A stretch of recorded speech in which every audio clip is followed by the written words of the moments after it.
आज की ये कहानी एक गरीब मोची लड़का अबरार और जिन्नात की शहजादी की है कि किस तरह जिन्नात की शहजादी एक जूता चप्पल सिलने वाले गरीब लड़का के साथ उसके घर में रहने लगती है।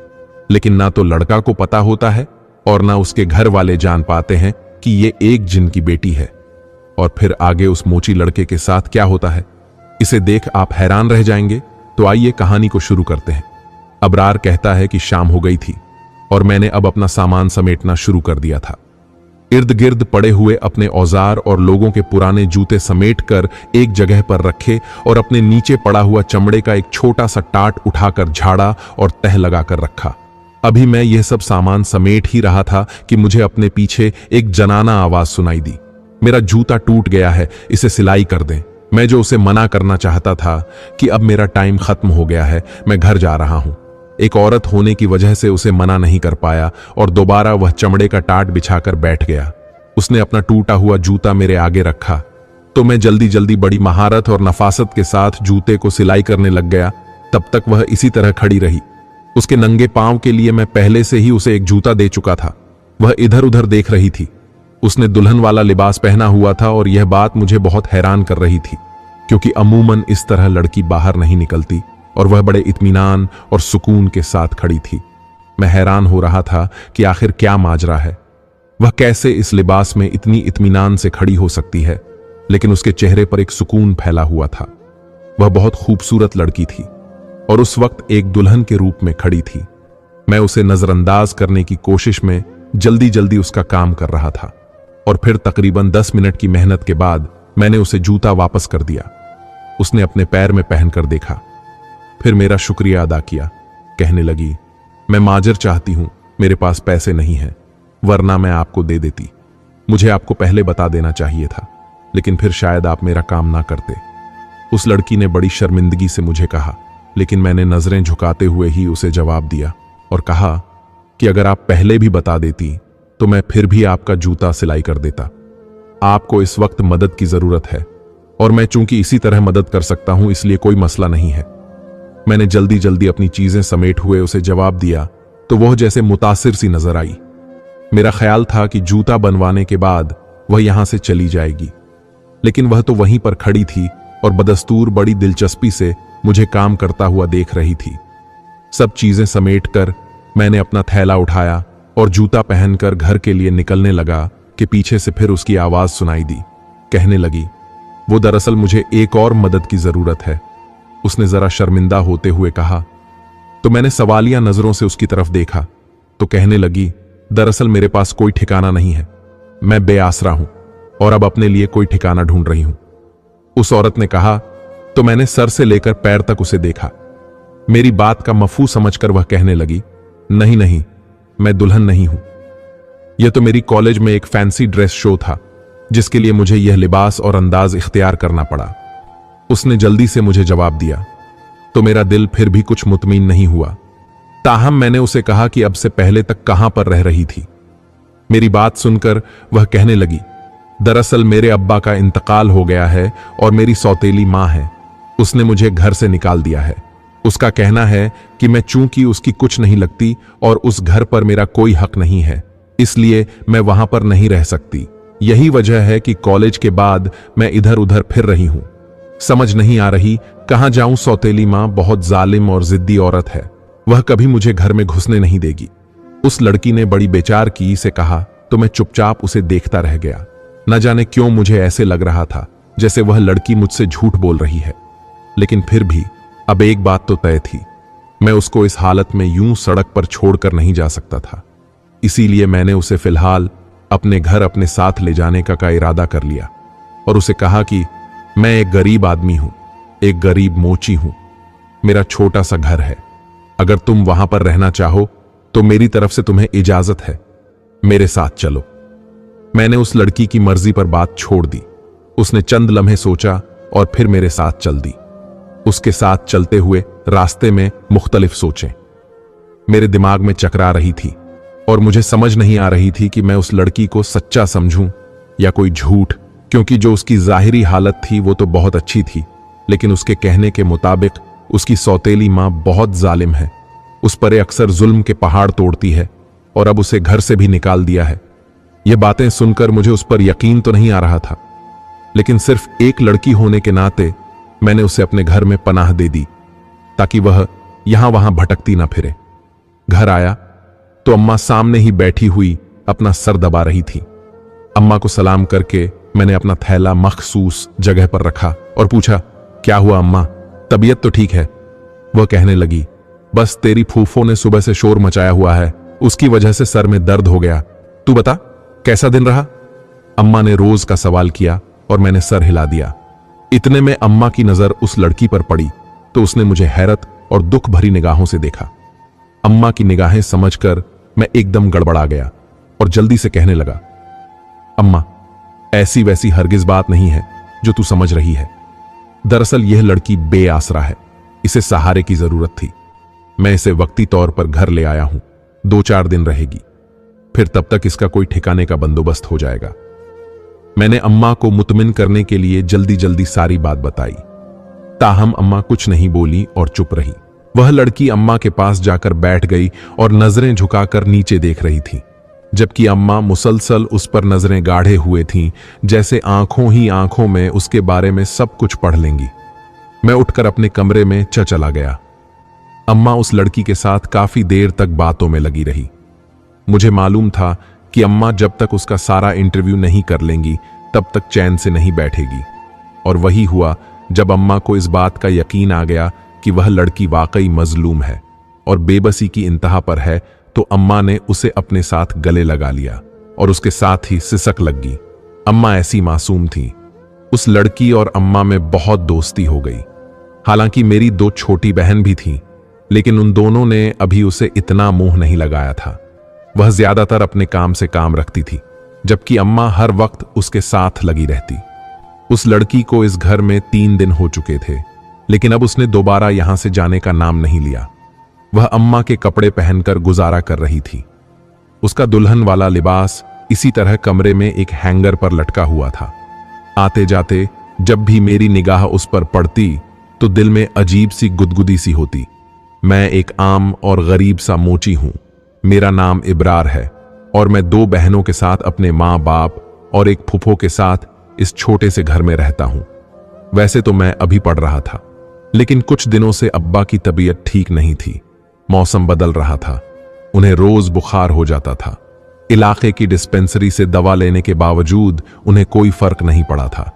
यही वजह थी कि अब्बा की जगह आजकल मैं काम पर चला जाता और अब्बा के अड्डे पर बैठकर अब्बा का काम किया करता। हालांकि मुझे यह काम पसंद नहीं था।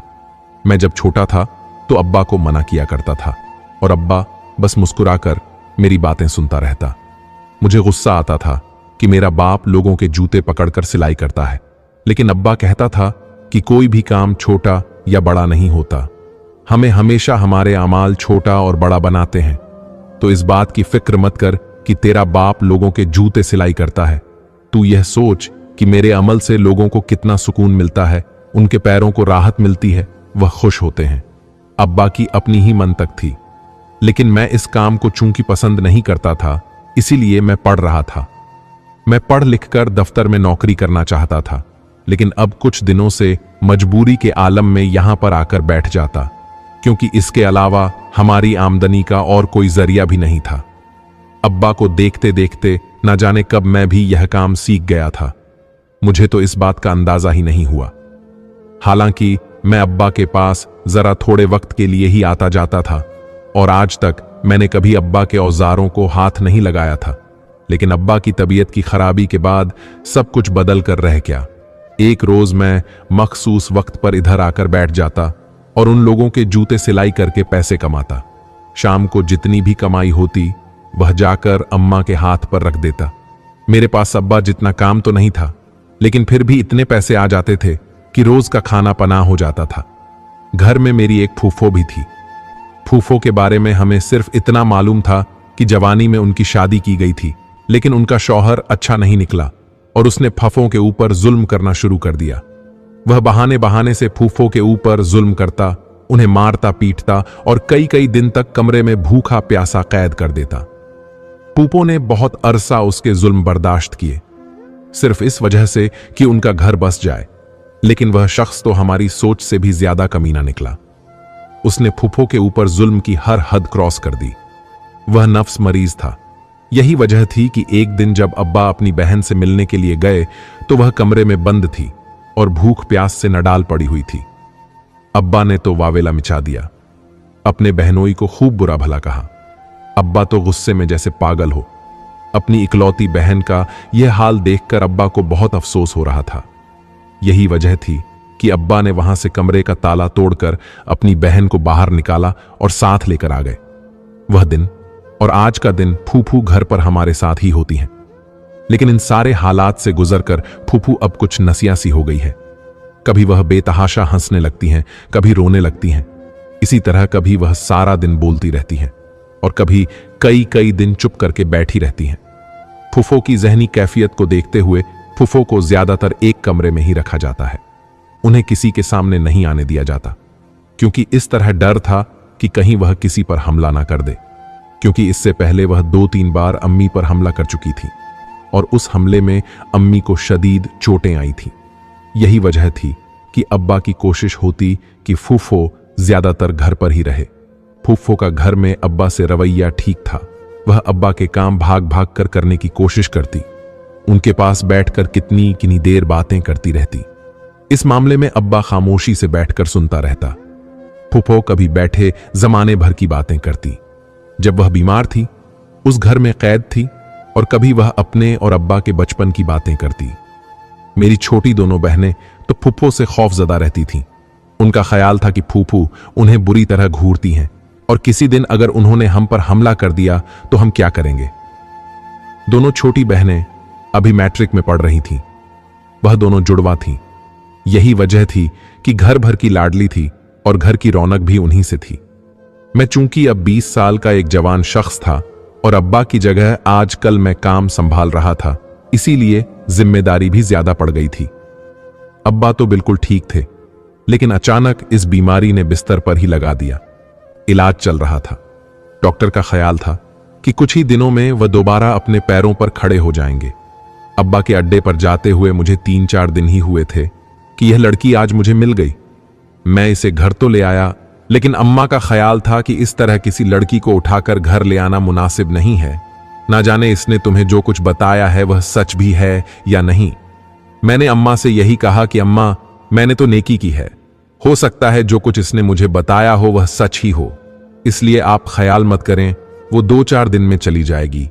लेकिन वो तो जैसे इस घर में सेट हो गई थी और अब यहां से जाने का नाम ही नहीं ले रही थी।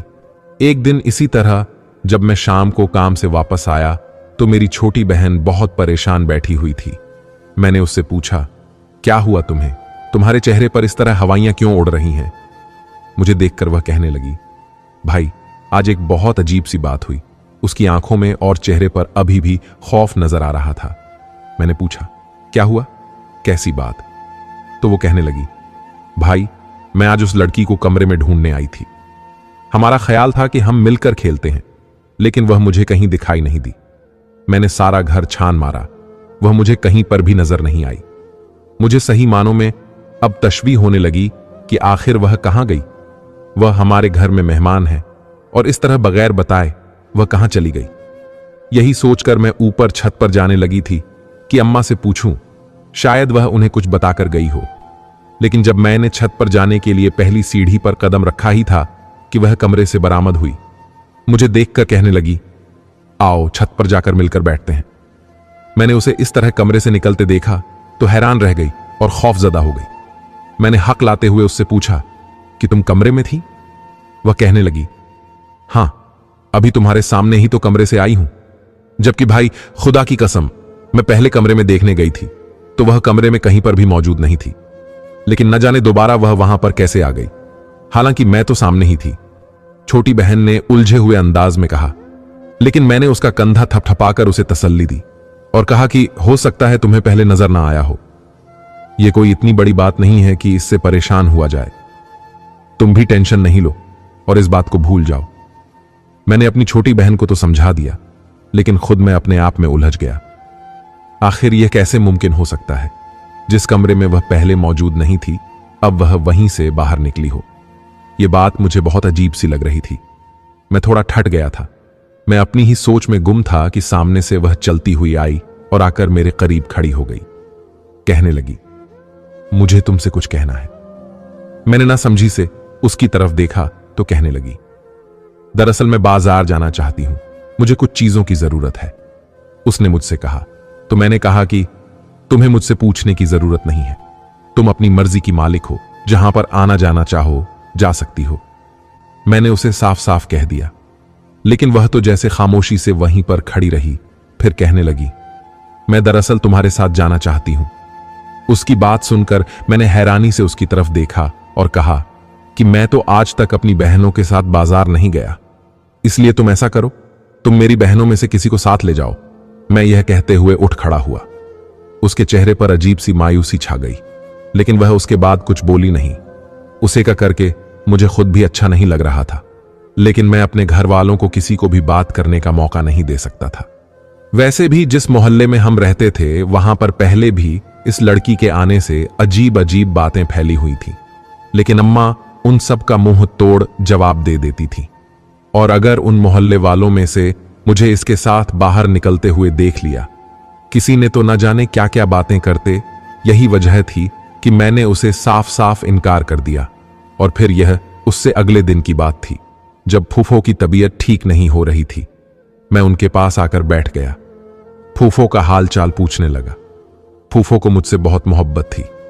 वह अक्सर मुझे बिठाकर मेरा हाथ थाम कर बैठी रहती और मोहब्बत से मुझे देखती रहती। अभी भी फूफो ने मेरा हाथ थाम लिया और मेरी तरफ देखती रही। फिर अचानक मुझे कहने लगी, इब्रार बेटा, जिस लड़की को तू घर लेकर आया है वह देखने में कुछ और है और असल में कुछ और है। तू उसे जहां लेकर आया है वहां वापस भेज दे, यह ना हो तेरे ऊपर कोई मुसीबत आ जाए। फूफो ने अजीब पुरी सरार अंदाज से कहा तो मैंने ना समझी से फूफो की तरफ देखा और पूछा, कैसी मुसीबत? फूफो, वह तो एक मासूम और सादा सी लड़की है, वह कैसे मुझे किसी मुसीबत में मुब्तला कर सकती है? मैंने फूफो से पूछा तो वह कहने लगी, तू नहीं जानता, लेकिन जो मेरी निगाहें देख रही हैं वह कुछ और ही है। मैं तो तुझे सिर्फ खबरदार करना चाहती हूं, उस लड़की को यहां से निकाल दे। फूफू ने जब यह कहा तो मैं ठट सा गया और मुझे अपनी छोटी बहन की बात भी याद आई। अब मैं सही मानों में परेशान हो चुका था। मैंने यही सोचा कि मैं अब जल्द से जल्द उस लड़की से इस सिलसिले में दो टोक बात करूंगा, ताकि जो भी मामला है वह खुद निमटाला चली जाए। अगले ही दिन मुझे मौका मिल गया। जब वह छत पर अकेली बैठी हुई थी, मैं भी छत पर चला आया। उसे मुखातिब करके कहा कि सुनो, अब तुम्हें इतने दिन हो गए हैं यहां पर रहते हुए, तुम अब अपने घर वापस चली जाओ। यूं हमारे घर इतनी दिन तक रहना मुनासिब नहीं है। हो सकता है अब तुम्हारी सौतेली मां को अपने किए पर पिछताओगे। कहते हुए मैंने उससे नजरें चुराई। वह चंद लम्हे खामोशी से मुझे देखती रही, फिर कहने लगी, मैं दरअसल अभी वापस नहीं जा सकती, तुम इस बात को समझो। उसने बेचार की से कहा तो मैंने सवालिया नजरों से उसकी तरफ देखा तो वह नजर चुराकर कहने लगी, दरअसल एक बात है जो मैंने तुम्हें अभी तक नहीं बताई। उसने कहा तो मैंने चौंक कर उसे पूछा, कौन सी बात? तो वह आहिस्ता की से कहने लगी, दरअसल मैं एक जिनजादी हूं और जिन्नात की दुनिया में रहती हूं। उसने जैसे मुझ पर इंकशफ किया और मैं तो पूरा का पूरा हिल के रह गया। मैंने खौफ भरी निगाहों से उसकी तरफ देखा और पूछा, जिनजादी? वो कहने लगी, हां जिनजादी, दरअसल मैं एक जिनजादी ही हूं और जिन्नात की दुनिया से यहां पर आई हूं। मेरे अब्बा मेरी शादी जबरदस्ती किसी के साथ करवा रहे थे और वह शादी मेरे हक में नहीं थी, इसीलिए मैं वहां से भागकर यहां आ गई। उसने अपने बारे में सच्चाई बताई तो मैंने शक भरी निगाहों से उसे देखा और पूछा, तुम मुझसे मजाक कर रही हो ना? मैंने शक भरी निगाहों से देखते हुए कहा तो वह कहने लगी, नहीं, यह मजाक नहीं है, मैं तुमसे सच कह रही हूं। मैं एक जिन्जादी हूं और जिन्नात की दुनिया से ही यहां पर आई हूं। दरअसल मैंने यहां आना तो नहीं था, लेकिन बस मुझे उस दुनिया से भागना था, मुझे अपनी शादी से भागना था। इसी वजह से मैं यहां पर आ गई और अब यहां पर यह सब मुझे इतना अच्छा लग रहा है, मेरा वापस जाने को दिल नहीं कर रहा। और फिर एक बात और भी है जो मुझे वापस जाने से रोके हुए हैं। उस जिनजादी ने कहा तो मैंने पूछा, कौन सी बात? मेरा सवाल सुनकर उसने निगाहें झुका ली और फिर आहिस्ता आवाज में बोली, मैं तुमसे मोहब्बत करती हूं। तुम मुझे अच्छे लगते हो, यही वजह है। मैं वापस जाने से डरती हूं। मुझे लगता है मैं तुम्हें खो दूंगी। यह कहते हुए वह आर्दा सी हो गई। उसकी बात मेरे लिए भी बहुत हैरान कुन थी। मैंने तो कभी उसके बारे में इस तरह से सोचा ही नहीं था, और फिर न जाने उसके दिल में यह सब कैसे आ गया। मेरे लिए यह बात बहुत हैरान कुन थी। ताहिम उसकी बात सुनकर मैं खामोश हो गया और कुछ नहीं बोला। मैंने यही सोचा था कि मैं उसे किसी न किसी तरीके से वापस जाने पर रजामंद कर लूंगा और अपने घर वालों को उसके बारे में हकीकत नहीं बताऊंगा, क्योंकि अगर मैं घर वालों को उसकी हकीकत से आगाह करता तो शायद वह लोग उससे खौफजदा हो जाते और उल्टा वह मेरे साथ भी नाराज होते। लेकिन मुझे नहीं पता था कि मेरे पीछे मेरी छोटी बहन ने यह सारी बातें सुन ली हैं और खौफ के मारे वह वहीं पर बेहोश हो गई। जब कुछ गिरने की आवाज आई तो मैंने फौरन पलट कर देखा और उसे बेहोशी के साथ नीचे गिरे हुए देखा तो मेरे अपने हाथ पैर फूल गए। मैं जल्दी से उसे उठाकर नीचे की तरफ भागा। कुछ देर बाद उसे होश तो आ गया, लेकिन वह अभी भी खौफजदा थी और खौफ भरी निगाहों से वह कभी मेरी तरफ और कभी उस लड़की की तरफ देख रही थी। मैं उसकी नजरों का मफू अच्छी तरह समझ रहा था। मुझे मालूम था कि वो अब इस जिनजादी से खौफजदा हो चुकी है। यही वजह है कि वह हमें इस तरह देख रही है। लेकिन वो जुबान से कुछ भी बोल नहीं पा रही थी और फिर मैंने भी उसे इशारा करके खामोश रहने का कहा। छोटी बहन के बेहोश हो जाने की वजह से बात अधूरी रह गई थी। ताहिम 1-2 दिन के बाद मैंने दोबारा उससे बात की और उसे कहा कि तुम वापस चली जाओ, यहां पर तुम्हारा रहना ठीक नहीं है। लेकिन मेरी बात सुनकर वह रोने लगी। कहने लगी, मैं वापस नहीं जा सकती। मैं तुमसे शादी करना चाहती हूं। तुम मुझे अपने घर में रहने की इजाजत दे दो। वह जिनजादी रोते हुए मेरे आगे फरियाद कर रही थी, लेकिन मुझे इस बात का जरा भी अंदाजा नहीं था कि वह ऐसा क्यों कर रही है। मैं बेबस सा होकर चुप हो गया। मुझे अच्छा नहीं लग रहा था कि वह इस तरह रो रही है। बेशक वह एक जिनजादी थी, लेकिन थी तो एक लड़की ना, और उसके आंसू मेरे दिल पर असर कर रहे थे। मेरी छोटी बहन उस दिन से परेशान सी थी। उसने घर वालों को तो कुछ नहीं बताया, लेकिन मैं जानता था कि वह परेशान है और खामोशी से सिर्फ इस बात की मुंतज है कि मैं क्या करता हूं। मैंने उस जिनजादी को साफ साफ कह दिया कि वह अब यहां से चली जाए, वह अब यहां नहीं रह सकती। यह कहकर मैं नीचे आ गया, लेकिन मैं जानता था कि मेरा दिल उदास हो गया है और मैं खुद भी परेशान हो चुका था। यह उससे अगले दिन की बात है, जब दरवाजे पर कोई फकीर आया। मैं उस वक्त अभी घर आया ही था। दरवाजे की आवाज सुनी तो मैं बाहर आ गया। वो फकीर मुझे कहने लगा कि मुझे कुछ खैरात दे दो। मेरी जेब में कुछ पैसे थे, मैंने उसे वो देना चाहे, लेकिन वह कहने लगा, नहीं नहीं, यह नहीं चाहिए, मुझे तुम्हारे घर से कुछ और चाहिए। मैंने हैरत से उसकी तरफ देखा, पूछा क्या चाहिए आपको? तो वह मेरे करीब होकर बोला, मुझे वह लड़की चाहिए, वह जिनजादी चाहिए जो तुम्हारे घर में पनाह लेकर बैठी हुई है। उस फकीर की बात सुनकर मेरे रोंगटे खड़े हो गए। मैंने हैरत और खौफ भरे ताअसुरा के साथ उसे देखा और फिर आहिस्ता आवाज में उससे कहा, तुम्हें कैसे मालूम? तो वह बड़े पूरी सरार तरीके से मुस्कुराया, कहने लगा, तुम एक बार उसे बुला दो, फिर तुम्हें खुद ही मालूम हो जाएगा कि मैं उसे कैसे जानता हूं। गो कि मैं अंदर से बेतहाशा खौफ ज़दा हो चुका था, लेकिन अब जब मैंने यह मुसीबत सर ले ही ली थी तो मुझे किसी ना किसी तरीके से इस मुसीबत से निकलना ही था। मैंने अंदर आकर उस जिनजादी को बुलाया, उसे कहा कि बाहर कोई तुम्हारे बारे में पूछ रहा है। यह बात सुनकर उसकी आंखों में खौफ फैल गया। वह कहने लगी कि वह यकीनन मेरे अब्बा ही होंगे, उनके अलावा मुझ तक और कोई नहीं पहुंच सकता। उसकी बात सुनकर मैं हैरान रह गया और कहा कि वह कोई फकीर है, जबकि तुम तो शहंशाह जिन्नात की बेटी हो और तुम तो काफी अमीर होगी, जबकि उसने तो बहुत मैले कुचैले और बुरे से कपड़े पहने हुए हैं, उसका हाल भी काफी बुरा है। मैंने उसे कहा तो वह मुस्कुरा दी, कहने लगी, अब्बा जब भी बाहर निकलते हैं या किसी जगह का दौरा करते हैं तो वह इसीलिए में निकलते हैं।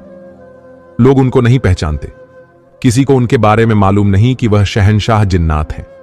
सिर्फ घर के अफराद और अब्बा के चंद खास मुलाजिम उन्हें पहचानते हैं।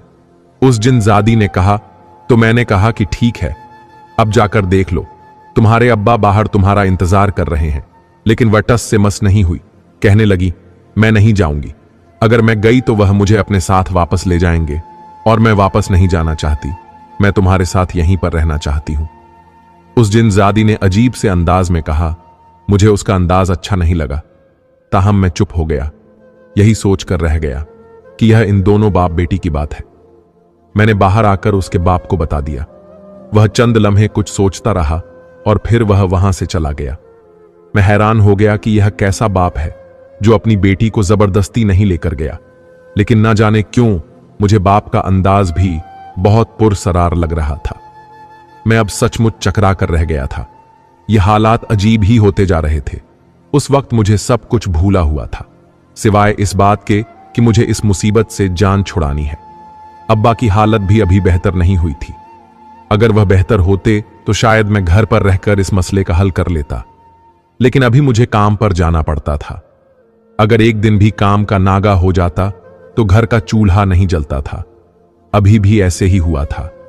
मैं अगले दिन उलझा उलझा सा काम पर आ गया, लेकिन मेरा ध्यान उन दोनों बाप बेटी में ही अटका हुआ था। मुझे समझ नहीं आ रही थी कि मैं ऐसा क्या करूं कि वह बेटी भी चली जाए और बाप से भी जान छूट जाए। लेकिन असल परेशानी तो मुझे अपने दिल से हो रही थी। मेरा दिल ख्वाह मख ही उस लड़की को चाहने लगा था। वह मुझे अच्छी लगने लगी थी और मैं जब भी उसके बारे में सोचता तो मुझे बड़ा अच्छा लगता था, लेकिन मैं जानता था कि मेरा और उसका साथ मुमकिन नहीं। आज या कल उसे वापस जाना ही है, तो फिर मैं क्यों अपना दिल उसके साथ लगाऊं, जबकि अभी मेरे सर पर बहुत सारी जिम्मेदारियां हैं। मेरी 2 जवान बहनें हैं, एक बीमार फूफो है और फिर इसके अलावा अब्बा का इलाज करवाना है। मैं कैसे अभी उस लड़की के बारे में सोच सकता हूं? यही सोच सोचकर मैं खुद को डपट रहा था कि इतने में सामने वही कल वाला फकीर आकर बैठ गया। उसे देखकर मैं थोड़ा डर गया और जरा संभल कर बैठ गया। मैं बड़े चौकन अंदाज में बैठा हुआ था। ठीक है, अभी यह कुछ करेगा तो मैं फौरन यहां से भाग जाऊंगा। लेकिन उसने कुछ भी नहीं कहा। वह चंद लम्हे बड़े गौर से मुझे देखता रहा, फिर कहने लगा, मेरी बेटी तुम्हारे इश्क में मुब्तला है। उसकी बात सुनकर मैं हैरान रह गया और न जाने किस तरह मेरा सर खुद ब खुदा हां में हिल गया। तो वह कहने लगा, मैं जानता हूं। तभी वह अपनी शादी से भाग गई थी। उस फकीर की बात सुनकर मैंने फौरन उसकी तरदीब की और उसे कहा, नहीं नहीं, ऐसी बात नहीं है। वह तब मुझे जानती भी नहीं थी। वह तो बाद में उसका जूता टूट गया था तो इसलिए वह मेरे पास आई थी। वह तो मुझे जानती ही नहीं थी। मैंने फौरन से उस लड़की की हिमायत की, लेकिन मेरी बात सुनकर वह कहकहा लगाकर हंस दिया। कहने लगा, मैं अपनी बेटी को तुमसे ज्यादा अच्छी तरह से जानता हूं। यकीनन वह तुम्हें पहले से जानती थी और इसीलिए वह अपनी शादी से भाग गई थी। अब तुम उसे जानते थे या नहीं, यह बात अलग है। उस फकीर की यह बात मुझे उलझा गई। आखिर वो लड़की मुझे कैसे जानती थी, जबकि मैं उससे कभी मिला नहीं और ना ही उसे जानता था। फिर वह मुझे कैसे जानती थी? यह बात मेरे दिल और दिमाग में उलझन पैदा कर रही थी। मैंने सोचा कि मैं घर जाते ही उससे यह बात पूछूंगा। मेरे चेहरे पर शायद यह सब बात उस फकीर ने भी पढ़ ली। कहने लगा, हां, तुम्हें जरूर उससे पूछना चाहिए, तभी तुम्हें सच का अंदाजा होगा। मैंने घर आते ही उससे इस बारे में पूछा तो वह नजर चुरा गई। मुझे उसके बाप की बात पर यकीन आ गया। मैंने उससे कहा कि यह बात तुमने मुझे पहले क्यों नहीं बताई? तुम जानबूझकर मेरे घर आई, जानबूझकर मेरे पास आई और मुझसे मदद की दरख्वास्त की। आखिर तुम्हारा मकसद क्या है? मैंने जैसे जिज होते हुए उसे कहा तो वह आंखों में आंसू भर लाई। कहने लगी, दरअसल एक दिन जब मैं अपनी सहेलियों के साथ इस दुनिया की सैर के लिए आई थी तो तुम्हें काम करते हुए देखा। तुम बड़े इन्हमाक से अपना काम कर रहे थे और तुम्हारा सर झुका हुआ था। जैसे ही तुमने निगाहें उठाई, तुम्हारी आंखों में मुझे एक अजीब सी चमक नजर आई और तभी मैं तुम्हें अपना दिल दे बैठी। वहां पर कई जिन ज्यादे मेरे कदमों में अपना सर रखकर बैठे होते थे, लेकिन मैं किसी पर एक निगाह तक ना डालती थी। लेकिन ना जाने कैसे उस दिन मेरा गरूर टूट गया और मैं तुम्हारे आगे अपना दिल हार गई। वो दिन और फिर मेरी शादी का दिन आन पहुंचा। मैं अपने अब्बा से बहुत लड़ी। मैंने बहुत कोशिश की कि वह किसी तरह इस बात पर राजी हो जाएं और अभी मेरी शादी ना करें, लेकिन वह नहीं माने और मजबूरन मुझे शादी वाले दिन भागकर यहां आना पड़ा। मेरे पास यहां और कोई ठिकाना तो था नहीं, इसीलिए मैंने तुम्हारे सामने झूठी कहानी बनाई और तुम्हारे घर तक रसाई हासिल कर ली। अब तुम्हारी मेहरबानी, तुम मुझे इस घर से मत निकालना, मैं यहां से नहीं जाना चाहती। उस जिनजादी ने मुझसे कहा तो मैं जैसे बेबस सा हो गया। मुझे कुछ समझ नहीं आ रही थी कि मैं उसे कैसे यहां से लेकर जाऊं, किस तरह उसके बाप के हवाले करूं, जबकि वह यहां से हिलने को तैयार ही नहीं थी। और अब तो मेरी छोटी बहन भी बार बार मुझे कहती कि भाई इसे वापस भेजें, ये ना हो ये हमें कोई नुकसान पहुंचा दे, और मैं खाली खाली नजरों से उसे देखता रह जाता। मुझे इस बात का तो यकीन था कि वह मुझे कोई नुकसान नहीं पहुंचाएगी, ना ही वह मेरे साथ जोर जबरदस्ती करेगी, लेकिन मैं फिर भी उसे अपने घर में नहीं रख सकता था। अगले दिन जब मैं काम पर गया तो उसका बाप फिर मेरे पास आन पहुंचा, और इससे पहले कि वह कोई बात करता मैंने उससे कहा कि मैं आपकी बेटी को आपके हवाले करना चाहता हूं, मैं उसे अपने घर में नहीं रख सकता। आपकी बताई हुई सब बातें सच थीं, और अब आप मुझे बताएं कि मैं यह कैसे करूं। मैंने उससे पूछा तो वह कहने लगा कि मैं तुम्हें एक तरीका बताता हूं, अगर तुम उस पर अमल करोगे तो वह मेरे पास चली आएगी। मैंने फौरन हां में सर हिला दिया, और फिर उसके बाप ने मुझे जो कुछ कहा वह सुनकर मैंने उस पर अमल करने की यकीन दहानी करवाई। और फिर तकरीबन 1-2 दिन के बाद मैंने उस जिनजादी से कहा कि मेरे साथ बाजार चलो, हमें कुछ चीजें लेनी है। वह मेरी बात सुनकर बहुत हैरान हुई, कहने लगी कि पहले तो तुमने मेरे साथ जाने से इनकार कर दिया था, फिर अब क्या बात है। मैंने एकदम उससे नजरें चुराई, कहने लगा बस यूं ही आज कुछ लेना था तो सोचा तुम्हें साथ ले जाता हूं। मेरी इतनी सी तवज्जो पाके वह खुश हो गई, झट से तैयार होकर मेरे साथ बाहर निकल आई। मैं अपने दिल में थोड़ी सी शर्मिंदगी भी महसूस कर रहा था कि जब उसे इस बात का पता चलेगा कि मैं उसके साथ धोखा कर रहा हूं तो न जाने वह क्या समझे, उसका दिल टूट जाएगा। मुझे शर्मिंदगी तो हो रही थी, लेकिन मैं क्या करता, यही हमारे हक में बेहतर था। बाजार में मैं उसे उसी जगह पर ले आया जहां पर वह पहली बार मुझे मिली थी, यानी अपने अड्डे पर। वहां पर मैंने उसे एक जगह बैठने का कहा और वहां बनी करीबी एक दुकान में चला गया। मैंने वहां से उसके लिए कुछ चीजें खरीदी, उन्हें पैक करवाकर वापस उसके पास आया। मैंने उसे वह तोहफा दिया और कहा कि यह मैंने तुम्हारे लिए लिया है। वह बहुत खुश थी, उसकी आंखों में जैसे जुगनू से चमकने लगे।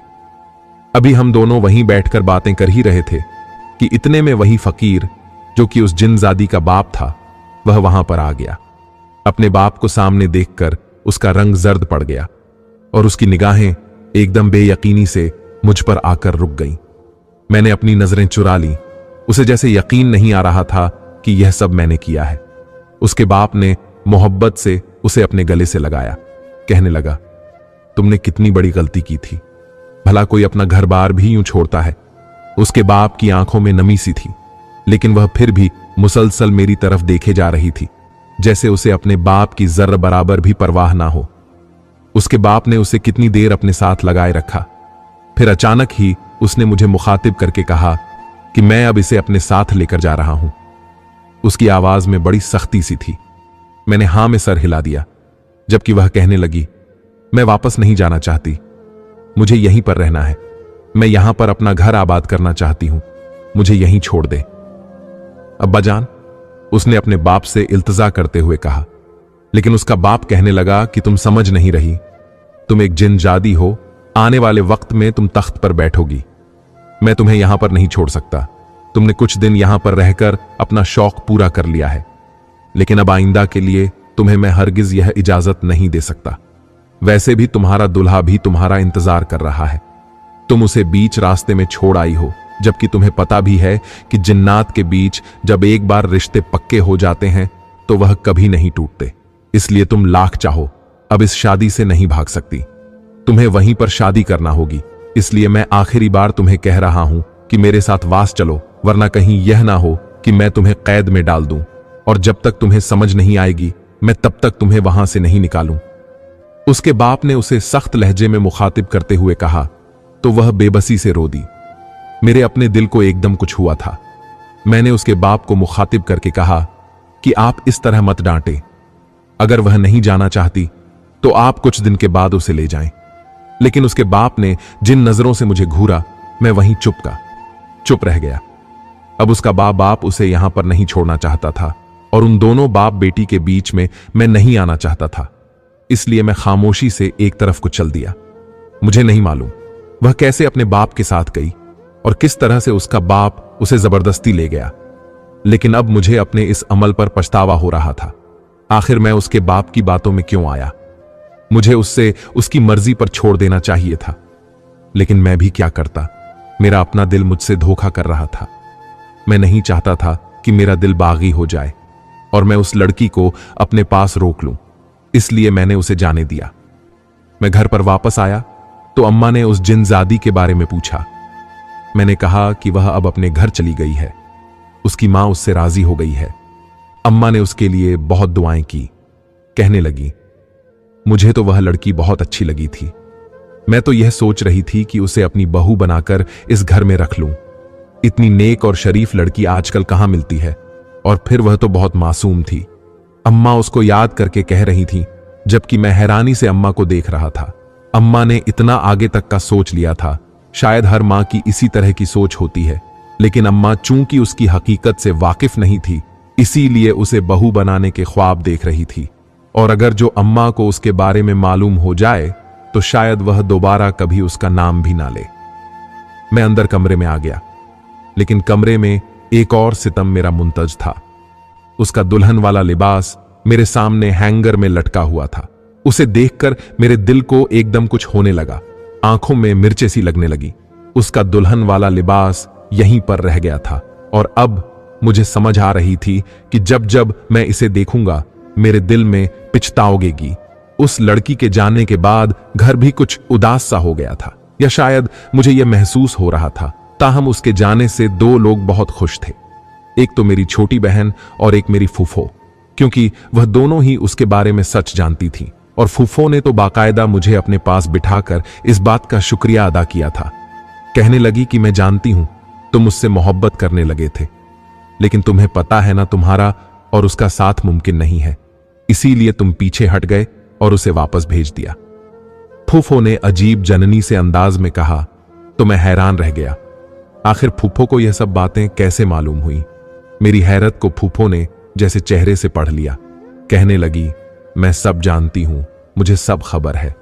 वह लड़की एक बार तुमसे मिलने के लिए जरूर आएगी। उसके दिल से तेरी मोहब्बत निकली नहीं है, वह सिर्फ तेरे धोखे की वजह से तुझसे नाराज हो गई है। जिस तरह तूने उसके बाप के साथ मिलकर उसे धोखा दिया, वह इसी बात की वजह से तुझसे नाराज है। फूफो की बातें मुझे परेशानी में मुब्तला कर रही थी। जब मैंने फूफो से पूछा कि आखिर आपको यह सब बात कैसे मालूम, यह बात तो मैंने किसी से भी नहीं कही, तो वह मुस्कुरा दी। जोर जोर से कहकहे लगाने लगी। उनके कहकहे मुझे वहशत में मुब्तला कर रहे थे, लेकिन फूफो की हालत ठीक नहीं लग रही थी। मैंने उन्हें दोनों कंधों से थामकर एक झटका सा दिया और कहा, फूफू बताएं मुझे, आखिर आपको यह सब कैसे मालूम है?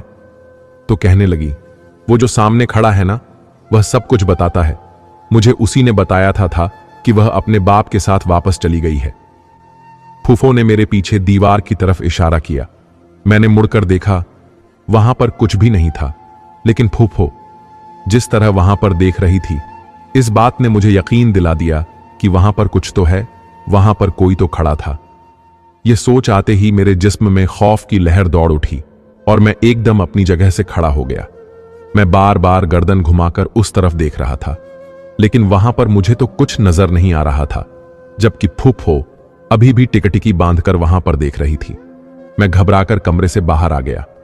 ना जाने फूफो सच कह रही थी या झूठ, लेकिन जो भी था, इस बात ने मुझे शिद्दत से खौफ ज़दा कर दिया था, क्योंकि जो बातें फूफो ने बताई थीं वह सब सच थीं। मैं काफी दिन इन बातों को भुलाने में लगा रहा, क्योंकि यह बातें मुझे खौफ ज़दा करती थीं, मुझे रातों को सोने नहीं देती थीं। और फिर मैं अपने काम में लगकर अपनी इस कोशिश में कामयाब हो गया। मुझे तो वह जिनजादी भुलाए नहीं भूलती थी, लेकिन अब मैं अपने काम में इतना मसरूफ रहने लग गया कि मैंने उसे भुला दिया। लेकिन एक दिन फिर जब मैं अपने काम में मसरूफ था तो मुझे एक आवाज सुनाई दी कि मेरा जूता टूट गया है, इसे सिलाई कर दे। मैंने एकदम सर उठाकर देखा तो वो वहीं थी। उसकी आंखों में शिकवा सा था और जैसे वह मुझसे नाराज हो। मैंने एकदम बेकरारी से उसे कहा, मुझे माफ कर दो, मैंने तुम्हारे साथ ज्यादती की थी। लेकिन वह चंद लम्हे वहीं खड़ी मुझे देखती रही। उसकी आंखें भीग गईं और फिर उसने अपना रुख मोड़ा और वहां से चली गई। उसी लम्हे मुझे फूफो की बात याद आई कि वह तुझे एक बार मिलने जरूर आएगी, और यह सोचकर ही मेरा दिल ढूंढ गया कि अब वह दोबारा कभी नहीं आएगी और अब मुझे इसी तरह उसके बगैर रहना होगा। बेशक वह कुछ दिनों के लिए मेरी जिंदगी में आई थी, लेकिन उसका असर मेरी सारी जिंदगी पर रहेगा। न तो उसकी याद भुलाई जाएगी, न ही उसकी मोहब्बत खत्म होगी। नाजरीन, अगर आपको आज की यह कहानी अच्छी लगी हो तो वीडियो को लाइक जरूर करें। अगर आपको ऐसी दहशतनाक दिल को जकड़ देने वाली कहानियां पसंद है तो ऐसी ही कहानी सुनने के लिए हमारे चैनल को सब्सक्राइब करें और वीडियो को एक लाइक करके अपने लोगों में शेयर जरूर कर दें। अल्लाह हाफिज।